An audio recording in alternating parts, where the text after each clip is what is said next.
Can you believe it? The draft is just a little over a month away, and free agency less than 2 weeks away. Needless to say, there is all kinds of stuff to talk about, and we plan on doing some of it. Not all of it, but a lot of it right here on the Titan Bros YouTube channel.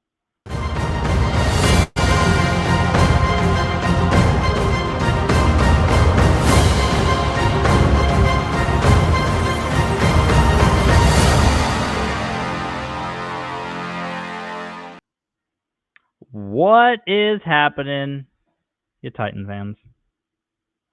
Like I said, we got a lot of stuff to talk about, with free agency being so darn close. Today, we're not talking about free agency. We ain't talking about the draft that much. There might be a little side conversation to have at the end. But there's a couple things we plan on talking about today. We're going to talk about the cutting of one Lloyd Cushenberry and Xavier Woods. We're also going to talk about the trade with Jermaine Johnson, Tavondre Sweat, the rare player-for-player trade. And at the end, we're going to talk a little Tennessee Titans logo and all that good stuff. So, without further ado, my guest host, who's been the guest host from the beginning, is Josiah. Howdy. How goes it? Oh, Got anything you want to say before you hop on in there and we hit the ground running? No, just it's been a while. But as every day goes by, the stench of last year leaves the Titans a little bit. Was a little more enjoyable to talk about them. Yeah, we really did suck again. I kind of get sick of it. Me too. Okay, because Titans have brought me nothing but disgust and pain for ever since we were 7-3 back in 2022, and then the brakes fell off. Is that the right term?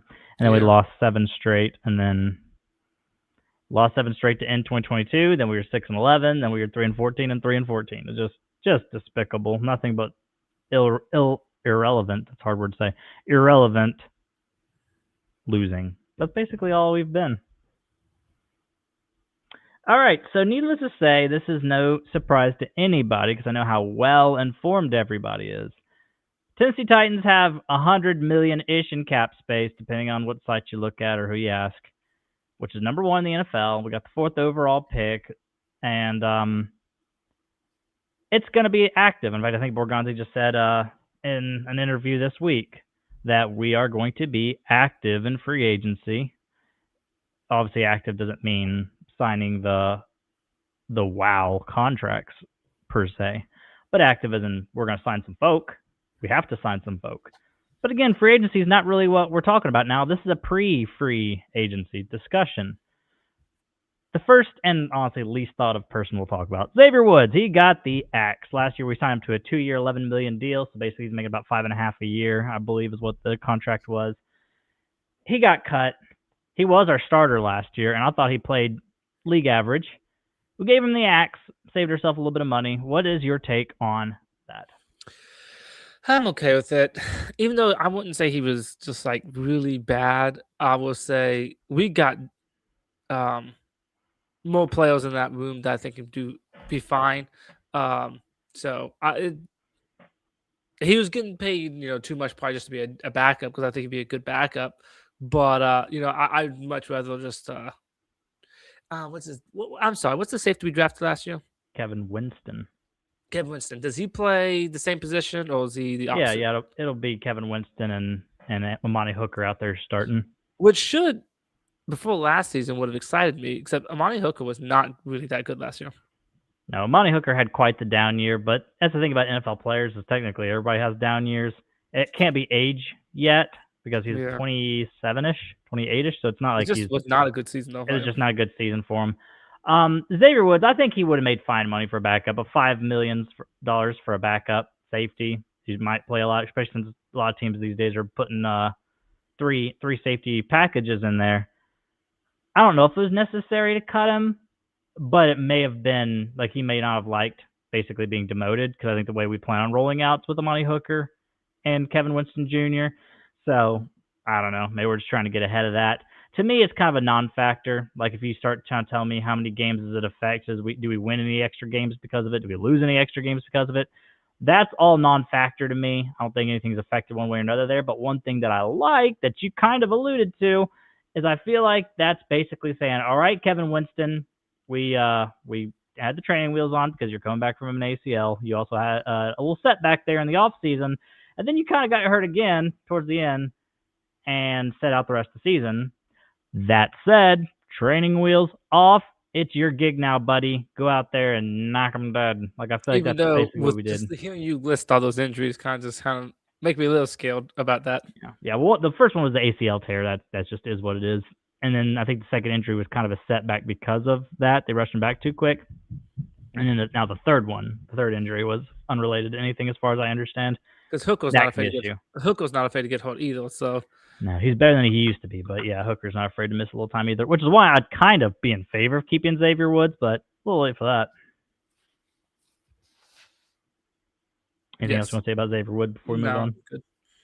All right, we'll move on to the next one. This is a little surprising, not a lot surprising, but kind of surprising. Lloyd Cushenberry getting the axe. I thought he played a league average year one. And then he got the whole Achilles tear thing going on there. Missed the rest of the season. Last year, I thought, he missed the whole offseason. We didn't even know if he'd be available week one or not. He surprisingly was ready. He looked a little not ready. I thought if you were grading him as a player, he was like a C-. And obviously he's making a lot of money, so I guess that's why we cut him. I'm confused because now, like, I could talk myself into liking or disliking it.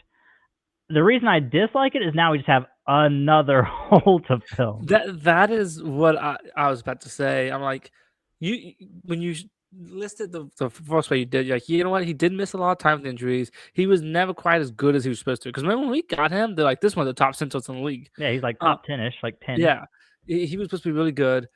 A bit, which just though him just kind of shows you that free agency, you never know. Like he was supposed to be good, we signed him, he never lived up to that. But anyway, so when you list all that things, like, well, it's okay to cut him, but then you just say, but do we want Corey Levin as our starter?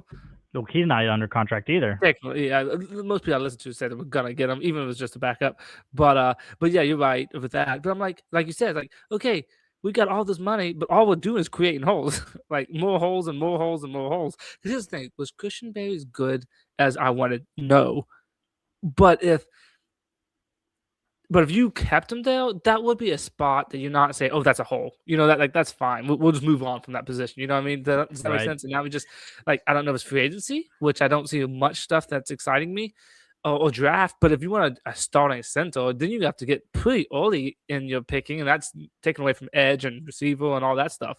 I saw the Commanders is set to at least their center, but I work with a Commanders fan, and his opinion on him was like good wins. I don't like him anyway. So a lot of times when you see a fan of a player getting in the cut and they're like good wins, that's not usually a good sign. Yeah, I mean, yeah, that's true. I think everybody has their eyes on old Tyler Linderbaum, but I just don't see how he's gonna hit free agency. I think the Ravens would be fools for letting him hit free agency. Oh yeah, I agree. I mean, if he does, I say throw him a blank check and just let him write whatever you want to. I agree, but unless the Ravens are idiots, you got to protect Lamar, and he's like one of the best centers in the league. Yeah. I just do not see good offensive linemen, like the best of offensive line, don't just get hit free agency. Usually, you'll pay that guy. The only reason I would say maybe we have a shot is basically it's a whole new thing down there. It's the Jesse Minter show now. Yeah. It's no longer John Harbaugh and his team, so they may just let people go just to remake the team the way they want to make it. I think it'd be stupid, and the Ravens aren't usually stupid. No, I don't like the Ravens. Yeah, I don't like the Ravens, but they are a well-run organization, sadly. Yeah, so to me, it's one of those situations where if we were going into free agency, we had like $11 million in cap space. That's all we had available, and we're getting a C- performance from a big name Lloyd Cushenberry. Cutting him, saving a lot of money, and bringing in any other person for half the price to be a C- performance type guy. That makes all the sense in the world to me. But when we have so much stupid money that we don't even honestly know what to do with all of it. Like, there's no way we're spending all that. No. Yeah, even before we cut Lloyd Cushenberry, we're not spending all the money that we had. So that extra Correct. money we just saved is not going to actually help us any. Yeah, and that's also how I feel about Xavier Woods. That didn't really do anything besides it's just like we don't want you in our building anymore. Because I would say this, I was working with a guy that like, do you guys have any large contracts coming up that you're gonna have to re-sign someone? Like, not really, not that I know of. Do we have any? There's two large contracts we got to do probably this off season. Jeff Simmons, I think, is wanting a extension a couple years ago, but he wants a big extension, so that's probably happening. And then Peter Skronsky is due a contract, which Bergonzi already was pretty vocal about that. Yeah, we're probably gonna do that sooner rather than later. Okay. Yeah, okay. Skronsky I'm okay with, and I guess maybe Jeffrey Simmons, but I can't stand people who gets new contracts and then 2 years later they want an extension. I hate that. It doesn't really make any sense to me, but that's what players do nowadays. They sign a 4-year deal. They're 2 years into their 4-year deals, and they're like, anyways, we want to extend it again, but whatever. I mean, with the way he played last year, because I had a lot of issues/questions about Jeffrey Simmons, but the way he played last year, it was undeniable. He was our best player on our team. By far, he was just a disruptor out there. We got money. Pay him the money. In fact, if you want to give him a big old signing bonus with it to make it where the cap hit's not as big in years to come, that's fine with me. But anyways, back to Lloyd Cushenberry. I'm a little, I think we can get Lloyd Cushenberry type play for an $8 million a year center. Yeah, I mean, that's fair. So if we do that, then I guess technically we come out better for it. Cohesion's a thing, though, so that's one thing to remember. Yeah. Easton Fees talks about that a lot. Yeah, because honestly, I know a lot of people don't like to hear this, but the O-line really started playing better as the year went on. And I'm not saying they played better as in they were a good offensive line. I mean, they went from being just trash at the beginning like they always are to like they were creeping up towards a league average type line. The problem is we're going to have some new names. Central's got a new name, which Central's the most important with communications. Zeitler, unless we sign him back, which I don't think we will. I personally don't think we should. Apparently, Zeitler really wants to come back, but I thought he was kind of bad last year. Yes, I agree with that. So I'm like, so that's probably going to be a new position now.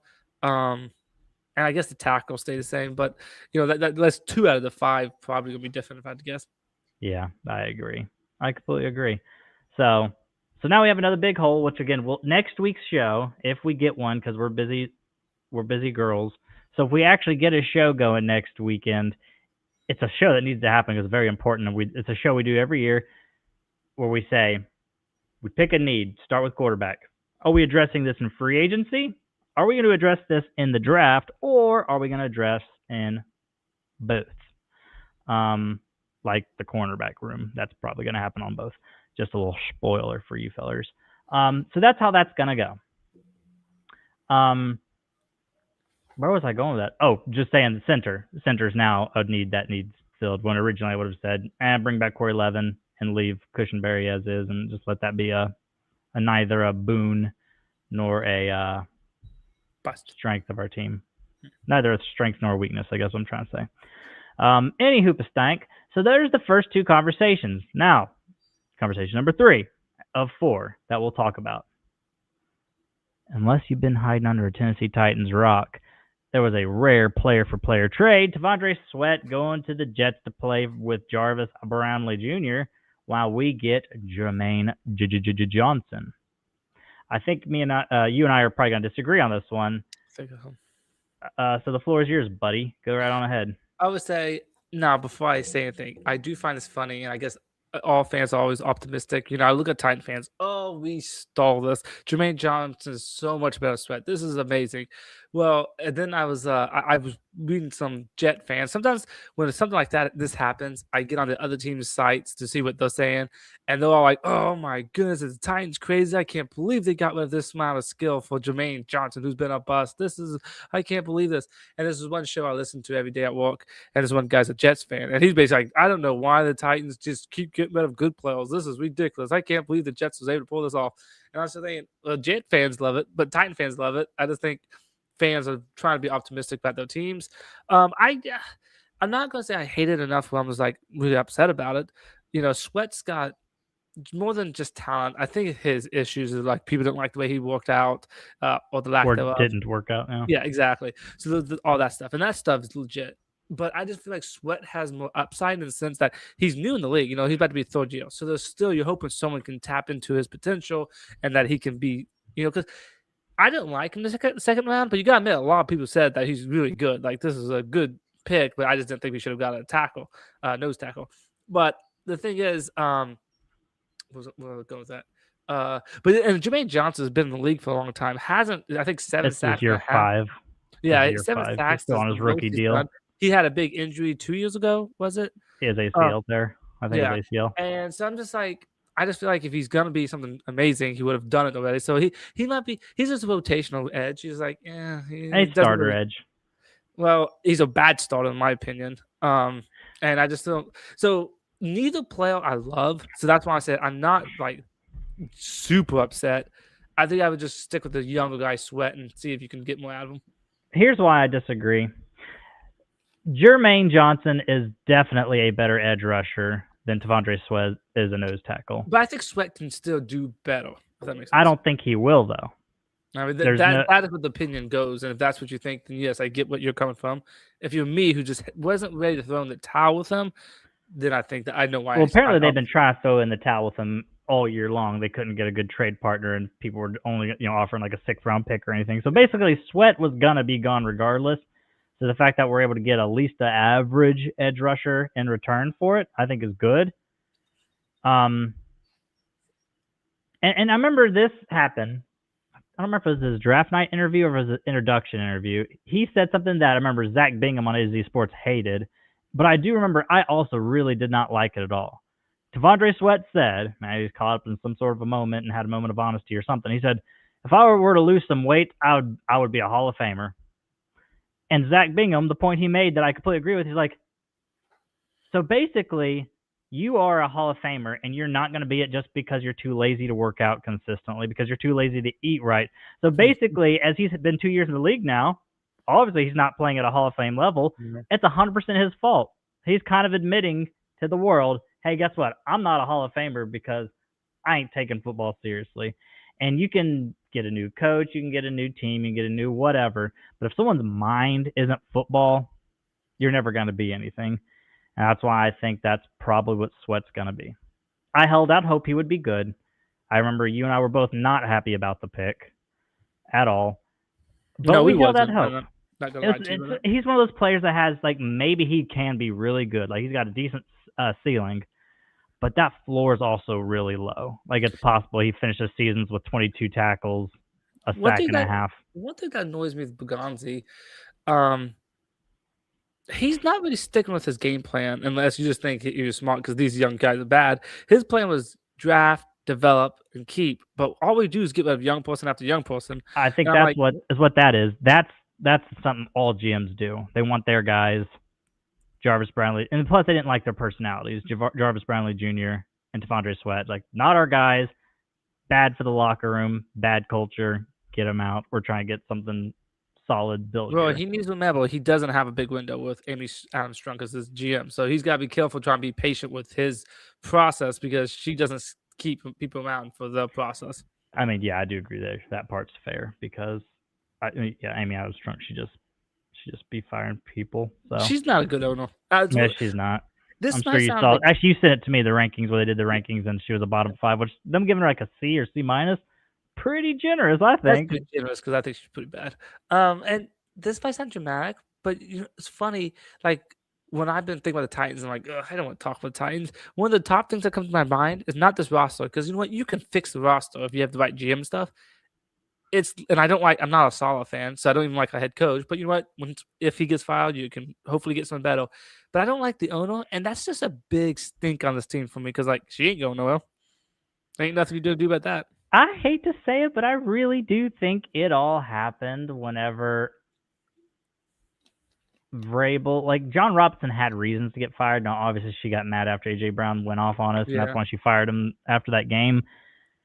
It was fine. J-Rob had made so many misses in the first round that he needed to go. And not just the first round. Like, we weren't getting anything from our draft classes, basically, after the 2019 class was amazing. We still have 2 members from it. Should have a third, A.J. Brown.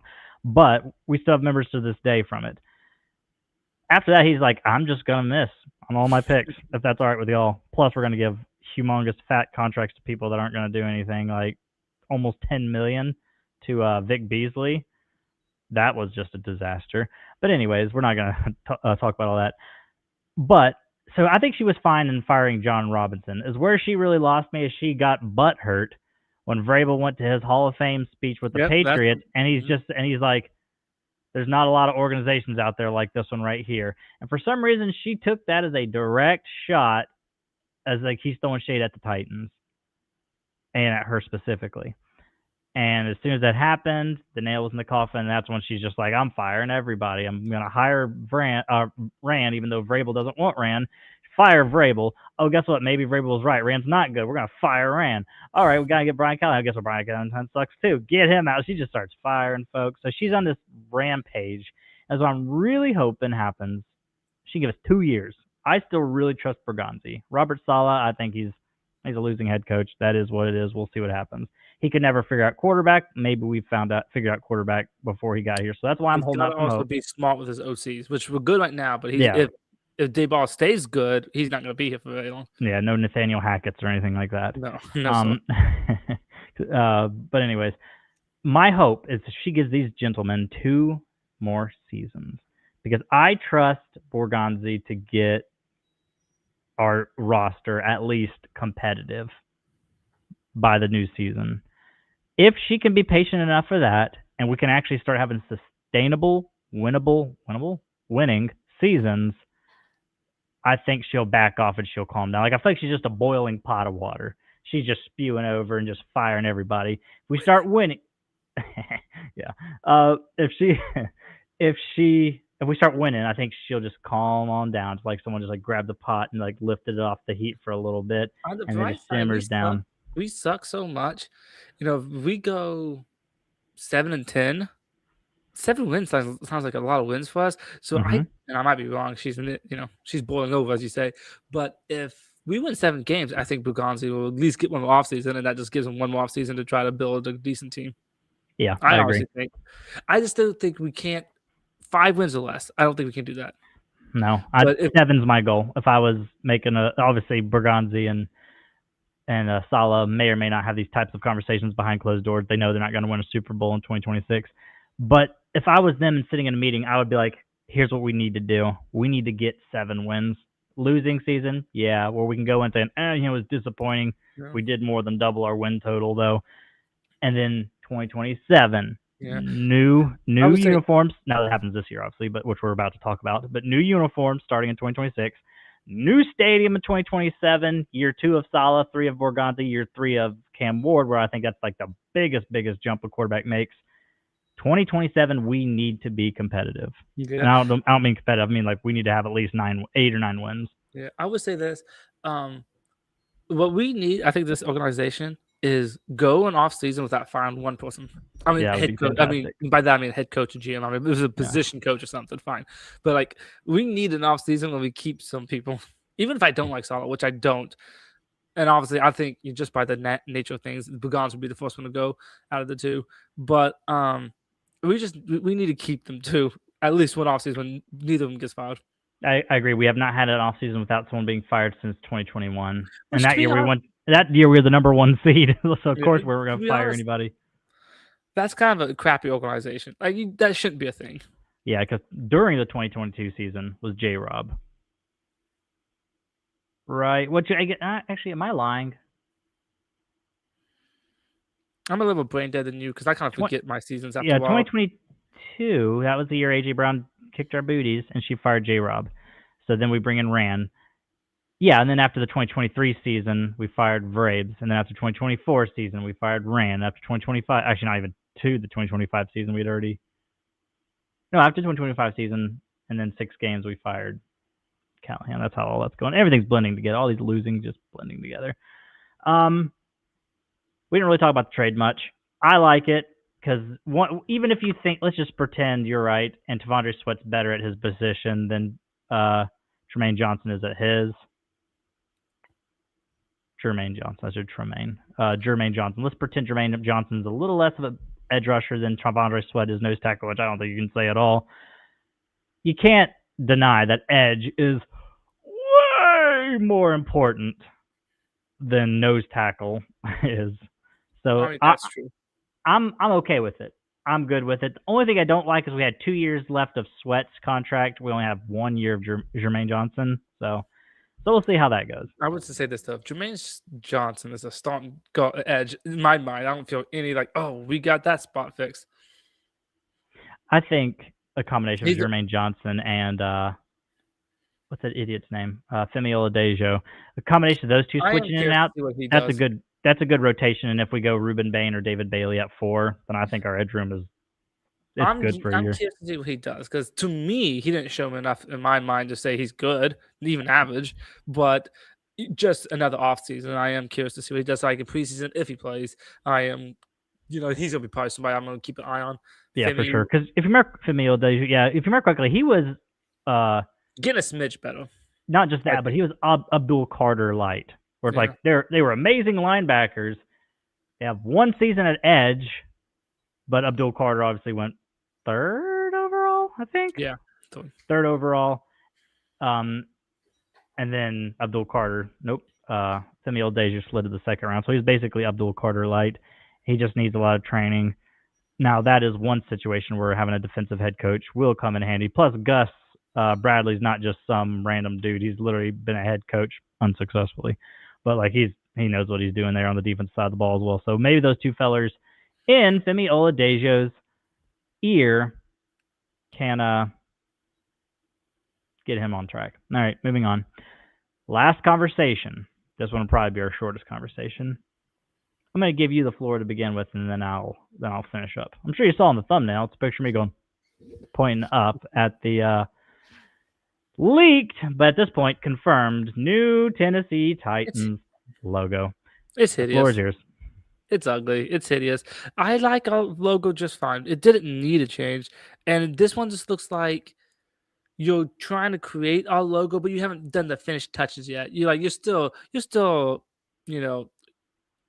shopping some ideas. You're still looking around like, so basically, you're like the designer's like, okay, so we're gonna keep the circle, we're gonna keep the T.